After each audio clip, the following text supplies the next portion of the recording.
சரி, அப்ப நீ எப்படி ஏற்பாடு பண்ணுவ? உன் பெரிய மாமாவும் இதத்தான் சொன்னாரு. நீ அத்தைக்கு வாக்கு கொடுத்துட்ட, ஆனா நீ எப்படி பண்ணுவ?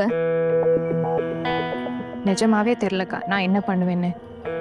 என்கிட்ட எவ்வளவு பணம் இருந்ததோ அதையெல்லாம் சேர்த்து வச்சிருக்கேன். சுமார் 1500 ரூபாய் இருக்கு. அக்கா, அத்தை எவ்வளவு பணம் கொடுத்தாங்க?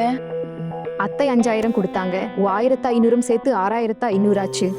இந்த 6000த்துல உன்னால வெறும் பூஜை ஜாமான் மட்டும்தான் வாங்க முடியும். பூஜை ஜாமான் கூடவே பழம், பூ, அப்புறம் எல்லாருக்குமே சாப்பாட்டு ஏற்பாடு எப்படி நடக்கும்?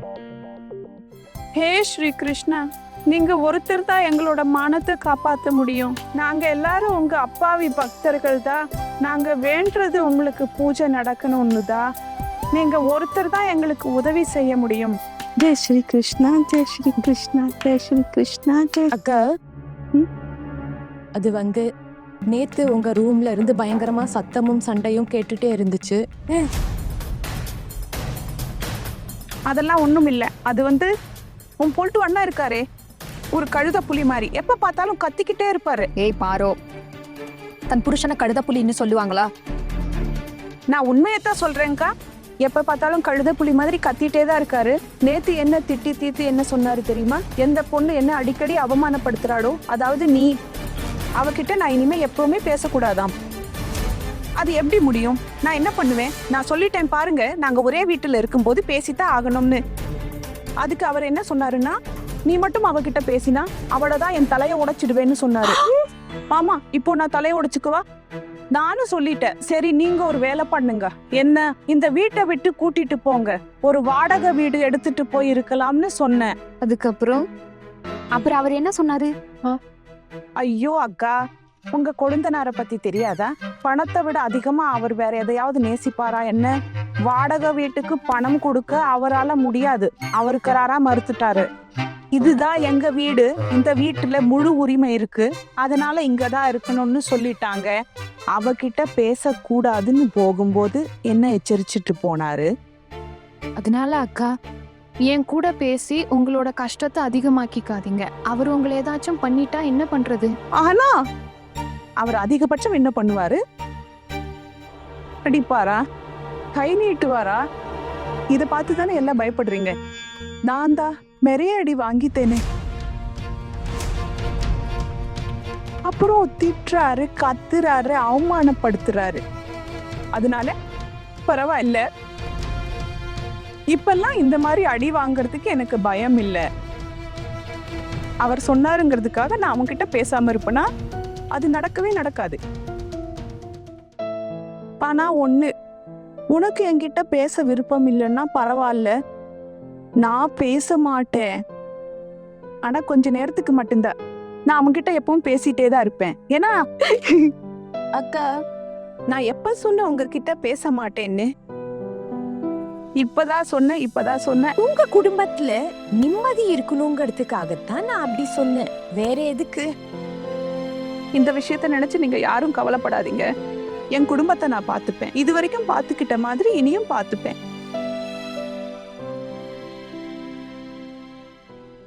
தாக்கூர் அண்ணே,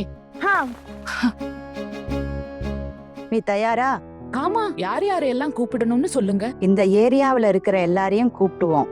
அப்புறம் உங்களுக்கே தெரியும், மத்தவங்க எல்லாம் அவங்க பிறந்த வீட்டாளுங்களை கூப்பிட்ட போறாங்க. இப்ப எனக்கு தான் பிறந்த வீடுன்னு ஒண்ணும் இல்லையே, நான் என் பிறந்த வீட்டுல தான் இருக்கேன். ஆனா அண்ணி ஒண்ணு கேட்கணும்னு நினைச்சேன். நீங்க என் பக்கம் தானே இருக்கீங்க? கண்டிப்பா டாக்கூர், நான் உங்க பக்கம் தான் இருக்கேன். இப்ப வேற யார்கிட்ட போக முடியும் என்னால?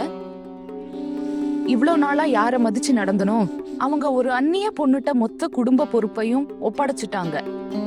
நம்ம மருமகளுக்கு தப்பான எண்ணம் தான் வரும். இதெல்லாம் பார்த்துட்டு சும்மா உட்கார முடியாது. உங்களுக்கு தெரியுமா, நான் டுக்குன் கிட்ட சொல்லிட்டேன், இந்த வாட்டி வேலைக்கு போறப்ப அவ பொண்டாட்டியையும் கூடவே கூட்டிட்டு போகணும். உங்களுக்கு புத்தி கெட்டு போச்சா அண்ணி? யாராவது மருமகளை தன் மகன் கூட தனியா அனுப்புவாங்களா?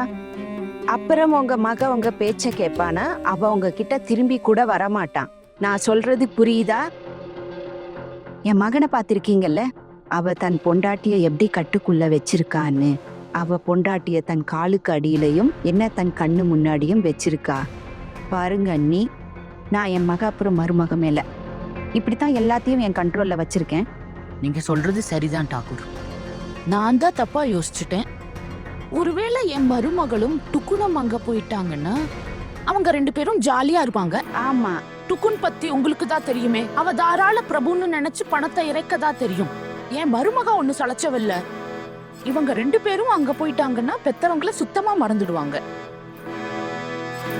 அண்ணி உங்களுக்கு எல்லாத்தையும் ஞாபகப்படுத்த வேண்டி இருக்கு. சரி வாங்க போலாம்.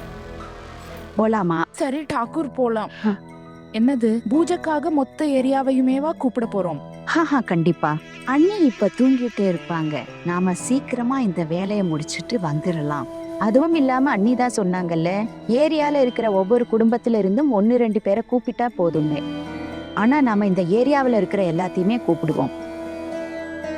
அப்புறம் பாக்குறேன் அந்த ராட்சசி எப்படி சாப்பாட்டுக்கு பிரசாதத்துக்கும் ஏற்பாடு பண்றான்னு பாக்குறேன். ரொம்ப தான் தைரியம் காட்டினா இல்ல. அட, அவன் இங்க வந்து 2 நாள் கூட ஆகல, அதுக்குள்ள நம்ம தலைமையில ஏறி ஆடுறா. இந்த பொண்ணை நான் வீட்டை விட்டு துரத்தலன்னா அப்புறம் என் பேரு பூர்ணிமா இல்ல. அக்கா, இன்னும் எவ்வளவு பணம் தேவைப்படும்? ஒரு 10,000 ரூபாய் இருந்தா பூஜை நல்லா நடக்குமா? இப்போ நம்ம கிட்ட 6,500 இருக்கு. அதுல பூஜை ஜாமான் மட்டும்தான் வரும். அப்புறம் பிரசாதத்துக்கு ஏற்பாடு பண்ணணும்ல. பாரோ, மொத்தமா எத்தனை பேர் வருவாங்க? ஒரு நிமிஷம், 1 2 அக்கா, என் பிறந்த வீட்டு ஆட்களை கணக்குல எடுத்துக்காதீங்க. அவங்கள கூப்பிட்டாலும் வருவாங்கன்னு எனக்கு தோணல. வந்தா அம்மா மட்டும்தான் வருவாங்க. என்னோட பெரியப்பா கண்டிப்பா வரமாட்டாரு. அதனால நீங்க வீட்டு ஆட்களை மட்டும் கணக்கு பண்ணுங்க. மத்தவங்க எல்லாரையும் சேர்த்து கணக்கு போட்டு பாருங்க எத்தனை பேர் வராங்கன்னு. ஐயோ அம்மா, அத்த பக்கத்து வீட்டு பொண்ணுங்களையும் மருமகளையும் கூப்பிட சொன்னத நான் மறந்தே போயிட்டேன். ஆமா அக்கா, அவங்க எல்லாம் எத்தனை பேர் இருப்பாங்க? அதாவது பக்கத்துல ஒரு 8-10 வீடு இருக்கு. எல்லா வீட்ல இருந்தும் 1-2 பேர் வந்தாலும் குறைஞ்சது ஒரு 20 பேர் வந்துருவாங்க. இந்த கணக்குப்படி பார்த்தா வீட்டுக்காரங்க சொந்தக்காரங்கன்னு ஒரு 40-45 பேர் ஆயிடுவாங்க. அதாவது அக்கா, ஒரு 50 பேர் வருவாங்கன்னு கணக்கு வச்சுக்கலாம். அப்போ 50 பேருக்கு 10,000 ரூபாயில எல்லா ஏற்பாடும் முடிஞ்சிடுமா?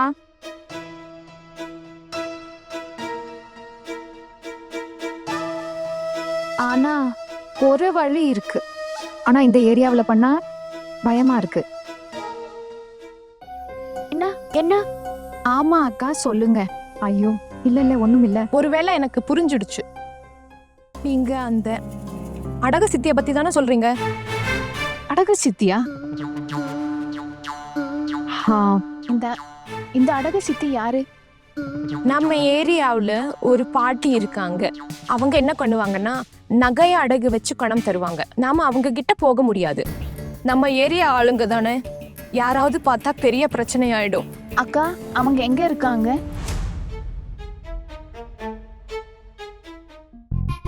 ஓகே டாக்கூர், வாங்க கிளம்பலாம். போலாம். ஆனா டாக்கூர், இன்னொரு விஷயம், பிரசாதம் மதியமா இல்ல ராத்திரியா? அத பத்தி எதுவும் சொல்லலையே. எப்ப வர சொல்லி கூப்பிடணும்? ஒரு வேலை பண்ணலாம் அண்ணி, எல்லாரையும் மதியமே வர சொல்லிடலாம். பாருங்க, அப்புறம் அவங்க எல்லாரும் பிரச்சனையில கஷ்டப்படுவாங்க. பிரசாதம் எப்போன்னு யாருக்கும் சொல்லலையே. தெரிஞ்சிருந்தா அதுக்கு ஏத்த மாதிரி கூப்பிட்டு இருப்போம். நமக்கே தெரியாதப்போ நாம என்ன பண்ண முடியும்? ஆனா டாக்கூர், அக்கா மட்டும் இவ்ளோ பேரை யாரு அனுமதியோட கூப்பிட்டீங்கன்னு கேட்டா என்ன சொல்றது? அனுமதியா? என்ன அனுமதி? நானும் இந்த வீட்டு பொண்ணுதா, எனக்கு உரிமை இருக்குல்ல. நானே யாரையும் கூப்பிடக்கூடாதா என்ன? எல்லாத்தையும் அண்ணிதான் முடிவு பண்ணுவாங்களா? இவ்வளோ நாளா நான் அவங்க சொன்னதெல்லாம் கேட்டுட்டு இருந்தேன். ஆனா அவங்களே இப்ப நமக்கு எதிரா திரும்புனாங்கன்னா நம்ம பதில் சொல்ல மாட்டோமா? இது நம்ம இஷ்டம். அதனாலதான் கூப்பிடுறோம். அண்ணிய நேர்ல வந்து எல்லாரையும் கூப்பிட சொன்னாங்கல்ல, அப்புறம் என்ன? அண்ணி இந்த வீட்டு மருமக, அவங்களே நேர்ல போய் எல்லாரையும் கூப்பிட மாட்டாங்க. நான் இருக்கேன்ல இவங்க எல்லாருக்காகவும். நாளைக்கு பாரு இவங்களை எப்படி மாட்டி விடுறேன்னு பாரு. எல்லாருக்கும் ஒரு பாடம் கிடைக்கும், சரியான பாடம் கிடைக்கும். எல்லாரும் பசியோட திரும்பி போகும்போது அப்ப பாரு எவ்வளோ வேடிக்கையா இருக்கும்னு. அந்த பொண்ணு எல்லாருக்கும் முன்னாடி அவமானப்படுறத பார்க்கும்போது அவ எப்படி பூஜையை ஒழுங்கா நடத்துறான்னு நானும் பார்க்கறேன். நீங்க சொல்றது சரிதா டாக்கூர். நம்பர் 1 ராட்சசி அந்த பொண்ணு. என்னோட பரம்பரை மாதிரி இருந்தா பொண்ணும் அப்படித்தானே இருப்பா. நானும் பூர்ணிமாதா. என்கிட்ட வம்பு பண்ணிட்டு இதுவரைக்கும் யாரும் தப்பிச்சதில்லை. இதெல்லாம் தெரிஞ்சு நீ என்ன பண்ண போற? உனக்கு தெரிஞ்ச உடனே அங்க போயிடுவ. சோ பேசாம இரு. அதுவும் இல்லாம உன்னால எங்க எல்லாருக்கும் திட்டு விழும். பாமா பாரு அஹானா, இந்த அடகுக்கார சித்தி பண விஷயத்துல ரொம்ப மோசமானவங்க. அக்கா தயவு செஞ்சு அமைதியா இருங்க. நான் சும்மா தான் கேட்டேன். இந்த ஏரியாவுல இப்படி நடக்குதுன்னு கேட்டதும் தெரிஞ்சுக்கணும்னு தோணுச்சு, அவ்வளவுதான். அட நம்ம தெரு இருக்குல்ல, அதுக்கு முன்னாடி ஒரு புது ரோடு போட்டிருக்காங்கல்ல, அந்த ரோட்ல கடைசி வீட்டுல அவங்க இருக்காங்க தெரியுமா? பண மூட்டை மேல உட்கார்ந்துருக்காங்க அவங்க. அவங்க கிட்ட அவ்வளோ பணம் இருக்காதா பின்னே? எவ்வளவு பேர் வராங்க, நகைய அடகு வைக்கிறாங்க. பாவம் காசு இல்லாததால அதை திருப்ப முடியல. அப்புறம் அவங்க என்ன பண்ணுவாங்க தெரியுமா? நகை எல்லாத்தையும் அவங்களே எடுத்துப்பாங்க. ஐயோ அக்கா, அப்படியா? சரி விடு இதெல்லாம். இப்போ அத பேசி என்ன ஆக போகுது? நாம எப்படி இருந்தாலும் அங்க போக முடியாதுல்ல. இத பத்தி யோசிச்சு என்ன பண்றது? இவ்வளவு பெரிய ஏற்பாட்டை எப்படி பண்ணுவோம்னு ஒண்ணுமே புரியல. என்ன பண்றது? ஒரு வழி கிடைக்குங்க, கவலைப்படாதீங்க. இப்போதைக்கு நான் இங்கிருந்து கிளம்பணும். அட எங்க போகணும்? வீட்ல சும்மா உட்கார்ந்திருந்தா பணம் வராதுல்லக்கா. நான் போய் பாக்குறேன், பணம் ஏதாவது ஏற்பாடு பண்ண முடியுமான்னு. இங்க இருந்து யாரும் சொல்லாம இப்படி திடீர்னு வெளியில போக முடியாது, புரியுதா? நான் டக்கு டக்குன்னு சீக்கிரமா போயிட்டு உடனே வந்துடுவேன். இல்ல இல்ல அஹானா, இது எப்படி முடியும்? பெரியத்தை ஒவ்வொரு நிமிஷமும் உன்னதான் தேடிட்டு இருப்பாங்க. அக்கா மாட்டிக்கிட்ட அப்புறம் பாத்துக்கலாம். ஆனா முயற்சி பண்ணலாம்ல. இப்போ எங்க போகணும்? அக்கா சொன்னேன்ல, அப்புறம் சொல்றேன்னு. போயிட்டு வந்துடுறேன். எங்கேயாவது பணத்துக்கு ஏற்பாடு ஆகுதான்னு பார்த்துட்டு வந்து கண்டிப்பா சொல்றேன். இப்போ போகவா? அவங்க சொல்லுவாங்க. அக்கா போகட்டுமா ப்ளீஸ்?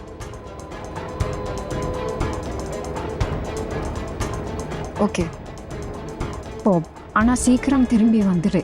கண்டிப்பா சீக்கிரம் வந்துடுவேன், வர்றேன். போயிட்டு சீக்கிரம் வா. டாக்கூர், ஒரு வாட்டி அக்கா கிட்ட சொல்லிட்டு போலாம். பண்ணி உங்க பழக்கம் என்னைக்குமே மாறாது. உங்களுக்குன்னு ஒரு கணவர் இருக்காரு, குடும்பம் இருக்கு. அப்புறம் ஏன் அன்னைக்கு இவ்வளவு முக்கியத்துவம் தர்றீங்க? என்ன சொல்றது டாக்கூர்? கல்யாணமாகி வந்ததுல இருந்து அவங்கள தான் மதிச்சு நடக்கிறேன். உங்க அண்ணாவும் எப்போ இதத்தான் சொல்லுவார், அண்ணி அம்மா மாதிரி அவங்க பேச்ச கேட்டு நடக்கணும்னு. அதுவே இப்ப பழக்கமாயிடுச்சு. ஆனா அண்ணி, இப்போ நீங்க இந்த பழக்கத்தை மாத்திக்கணும்ல. பாருங்க, உங்களுக்கே தெரியுதுல, நம்ம அண்ணி முன்ன மாதிரி இல்ல. கவனிச்சிங்களா அண்ணி? அண்ணி தலைக்கு திமிரு ஏறி போச்சு, கவனிச்சிங்களா? பாத்தீங்கல்ல எப்படி ஆடி பாடிக்கிட்டு மருமக கூட வெளியில போனாங்கன்னு. அதுவும் அவங்க மருமக கூட மட்டும் இல்ல, நம்ம மருமகளையும் கூட்டிட்டு போனாங்க. நம்ம கிட்ட ஒரு வார்த்தை அனுமதி கூட கேட்கல. மருமகளை எப்படி தலைமையில ஏத்தி வச்சிருக்காங்கன்னு பாத்தீங்கல்ல. அதுக்கெல்லாம் தலைவி அந்த ராட்சசி சின்ன மருமக தான். அவளை இந்த வீட்டை விட்டு துரத்துற வரைக்கும் இந்த வீட்டுக்கு நிம்மதி வராது. அண்ணே பார்த்துட்டு தானே இருக்கீங்க நம்ம வீடு எப்படி இருந்தது. இப்ப சின்ன மருமக இதை எப்படி மாத்திக்கான்னு பாருங்க. நீங்க சொல்றது சரிதா டாக்கூர். சரி வாங்க போலாம். வந்தாச்சு. ஆமா,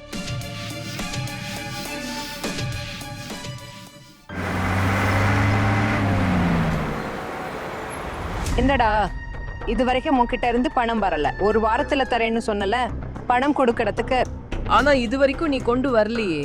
சரி, இனிமே நீ உன் நகைய மறந்துடு, புரிஞ்சுதா? போனவை. யார் அது?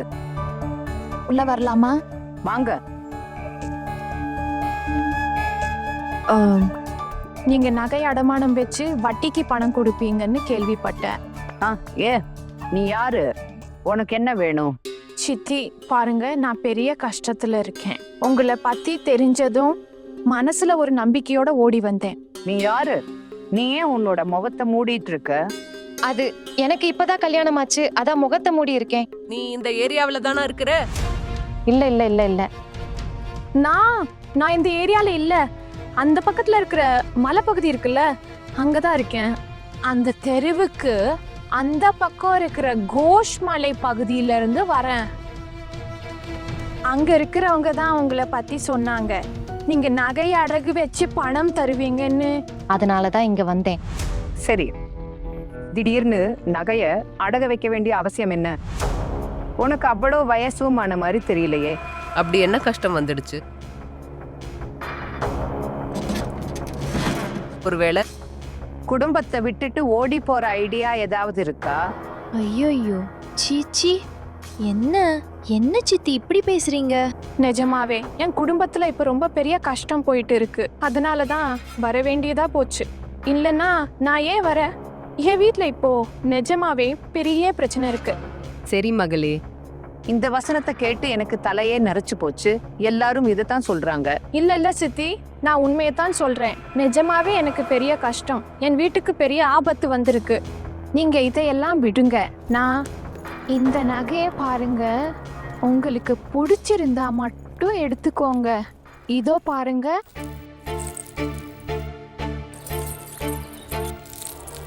பாரு மகளே, பிடிச்சிருக்கா இல்லையாங்கிறது விஷயம் இல்ல. இது திருட்டு நகை இல்லையே, அதை மட்டும் சொல்லிடு. அப்புறம் இந்த நகையால நான் ஜெயிலுக்கு போக வேண்டிய நிலைமை வந்துடக்கூடாது. அதெல்லாம் வேணாம். உன் நகையை எடுத்துட்டு இங்கிருந்து போயிடு.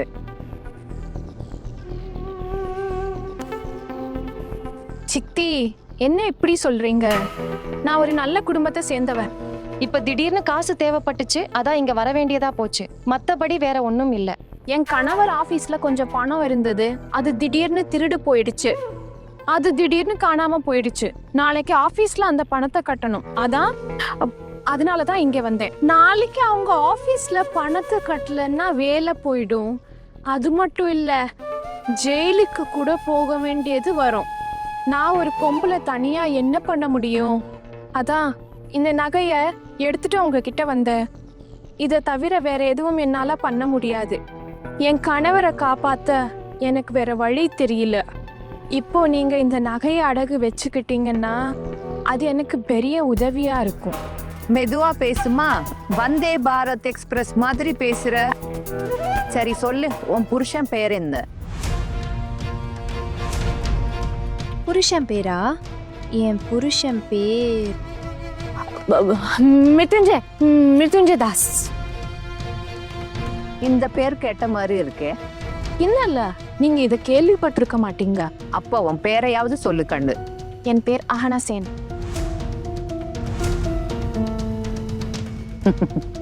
இது வேடிக்கையா இருக்கே. புருஷன் மிருத்யுஞ்சய் தாஸ், பொண்டாட்டி அஹானா சேன். தாஸ் அப்புறம் சென். இது ஏதோ ஜோடி பொருத்தம் சரியில்லையே. இது எப்படி சாத்தியம்? பொய் சொல்லி பணம் வாங்க வந்திருக்கல்ல, இதெல்லாம் கண்டிப்பா திருட்டு நகைதான். அதான் நீ பொய் சொல்ற. உண்மையா சொல்லு. சித்தி, ஏன் என்ன அடிக்கடி திருடின்னு சொல்றீங்க? இது என் கல்யாணத்துக்கு முன்னாடி இருந்த பேரு. அதாவது என் பிறந்த வீட்டு பேரு. அஹனா சேன்னு சொல்லி பழகிருச்சு. அதான் வாயில அதுவே வந்துருச்சு. எங்களோடது காதல் கல்யாணம். அதான். ஓ, இப்ப புரியுது. அதனாலதான் நீ இந்த நேரத்துல உன் பிறந்த வீட்டுல கூட படம் கேட்கலையா? ஆமாங்க, நீங்க சொல்றது ரொம்ப சரி. இதத்தான் நானும் சொல்லிட்டு இருக்கேன். சரி, இந்த நகையை உனக்கு யார் கொடுத்தது? இந்த நகை என் மாமியார் எனக்கு ஆசீர்வாதம் பண்ணும்போது கொடுத்தாங்க. சரி, இது எவ்வளவு இருக்கும்? இத நீங்களே எடை போட்டு பார்த்துக்கோங்க, எவ்வளோன்னு தெரியும். என் கணக்கு படி 2 சவரன் இருக்கும். நீங்க ஒரு வாட்டி செக் பண்ணிக்கோங்க. சரி, பார்த்துட்டு சொல்றேன்.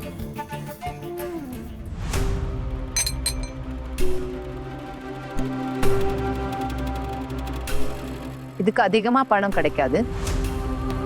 சுமார் 50,000 ரூபாய். உனக்கு இவ்வளவு போதுமா? போதும் சித்தி, போதும். 50,000 ரூபாய் தான் எனக்கு தேவைப்பட்டது. சரியா இருக்கும். அப்புறம் ஒவ்வொரு மாசமும் வட்டி கட்டணும். வட்டி கட்ட தவறினாலோ இல்ல லேட் பண்ணாலோ இந்த நகை எனக்கே சொந்தமாயிடும், தெரியும் இல்ல? அதிகபட்சம் 1 வருஷம் பாப்பேன் நீ நேரத்துக்கு பணம் கட்டுறியா இல்லையான்னு. புரிஞ்சுதா? கையெழுத்தும் போடணும். சரி சித்தி, நீங்க எப்படி சொல்றீங்களோ அப்படியே செய்றேன். நீங்க பணத்தை கொடுங்க. இரு. நான் கணக்கு வழக்கெல்லாம் எழுதிக்கு பணம் தர்றேன். சரி சரி. இங்க வந்து உட்காந்து கையெழுத்து போடு.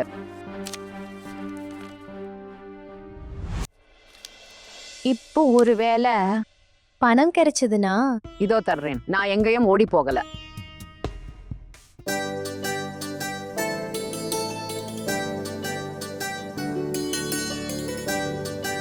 இந்த அப்படி. அப்புறம் ஒண்ணு, மாசம் பிறக்க இன்னும் 2 நாள் தான் இருக்கு. மாச தவணை ஆரம்பத்திலேயே கொடுத்தரணும். சரிங்க சித்தி, நீங்க கவலைப்படாதீங்க. மாசம் பிறந்த 7 நாளுக்குள்ள நான் தவணையே தந்துடுவேன். ஞாபகம் இருக்கட்டும், தவணை பணம் நேரத்துக்கு வரலன்னா நான் நேரா உன் வீட்டுக்கே வந்துடுவேன். இல்ல இல்ல இல்ல, நீங்க வர வேண்டிய அவசியமே இருக்காது. நானே வந்து கொடுத்துருவேன். சரி, நான் கிளம்புறேன். நன்றி. சரி, நான் சொன்னதை ஞாபகம் வச்சுக்கோ. சரி, கண்டிப்பா.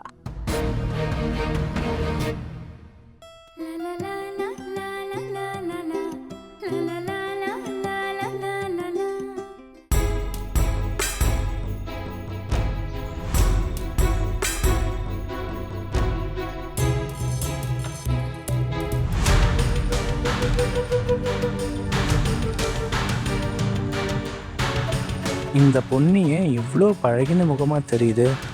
முகத்தை முக்காடால மூடி இருக்கா. ஆனா எனக்கு இவளை நல்லா தெரியும் போல இருக்கே. ஐயோ, இது நம்ம வீட்டு சின்ன மருமக மாதிரி இருக்குதே.